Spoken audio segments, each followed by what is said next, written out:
So something I've been thinking about for a little while is the idea of a biblical covenant and what it means, what they are, and what place they have in our understanding of Christianity. So I found this definition from BibleProject.com as to what a covenant is, and simply what it is a relationship between two partners who make a binding promise to each other and who work together to achieve a common goal. They are different from a contract in that they are relational, not legal. They're personal. And in the Bible, the most obvious covenants we can think of, right, are the ones in Exodus with Moses and his 10 Commandments. These are ones that bring God's promise of making Israel into a nation of priests and clerics, and one that will eventually, spread the kingdom all over the world, out into the open in return for the Israelites following God's laws. Of course, when you fail to fulfill or uphold a covenant, bad things tend to happen, but when you do fulfill them, good things like God's promises tend to happen. And of course, that's only one example of a covenant, and especially a conditional one in which God does something in return for the Israelites doing something. There are non-conditional covenants in which, say, the Noah's covenant, where God makes a promise to not only Noah and his people, but all creation, all the plants, animals, trees, and everything else, that he's not going to flood the world again.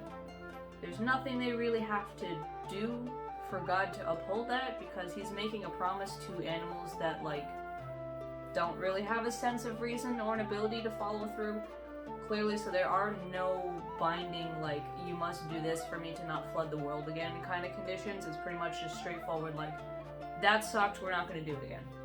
But God uses these covenants to define his relationship between him and his people time and time again in the Bible.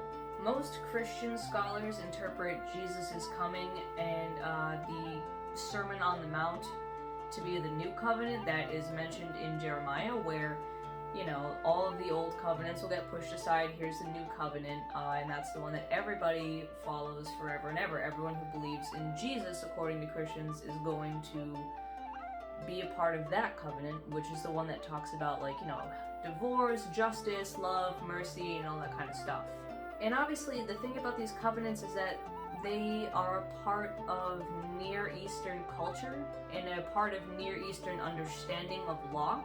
And so actually, when I was reading the Bible, I was a little shocked to kind of read about the way in which it was performed, because it never gets talked about. When Abraham does his covenant, he actually splits an animal in half, right? He slaughters an animal for sacrifice to represent this covenant, and he splits it in half and walks through it. And this is actually something that represents that if you break the covenant, you will have similar splitting falling on your head as well. So it's a very serious, big deal when you make a covenant with God. However, something I've been thinking about for a really long time is that if you are not of the tribe of Israel, if you are not a Jewish person, then the covenants that Jewish people are held to aren't something that you as a Gentile are held to.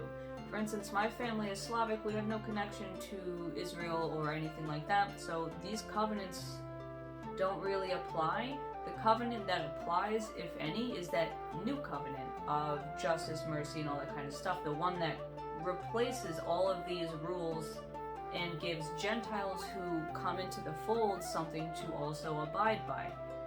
But a step further from that, in my mind, the fact that God has made covenants time and time and time again, told several different people, Abraham, Jacob, Isaac, all of these different people, what he will do for them and what they need to do so long as they, follow through with whatever they're sent to do.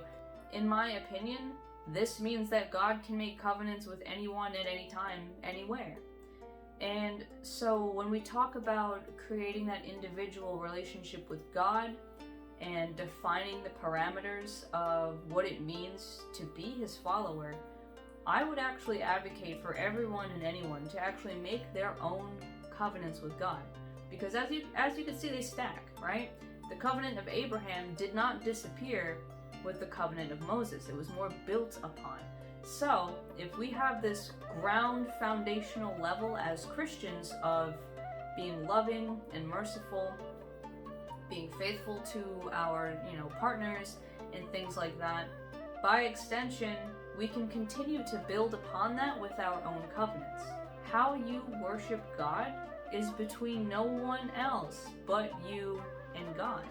So all of this is to say, I truly wholeheartedly encourage you to set up a time to talk with God and build that relationship yourself.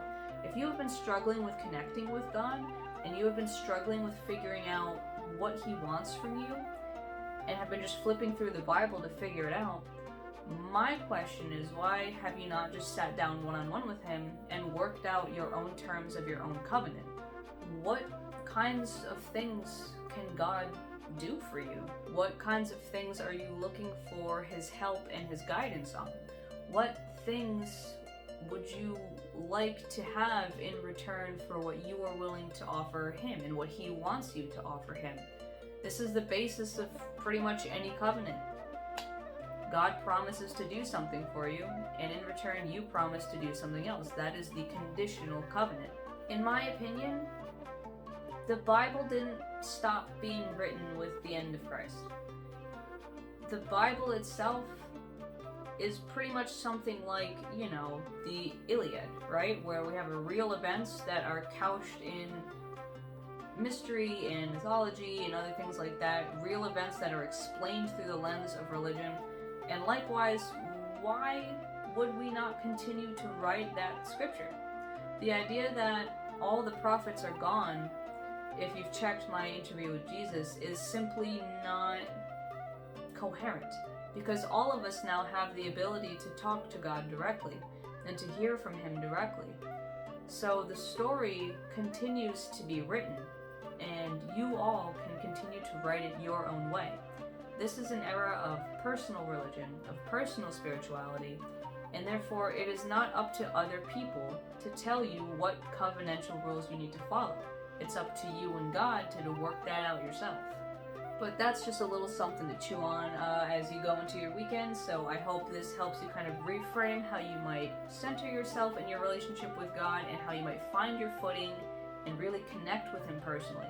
And with that said, I will see you around next week for some more witchy topics. Bye!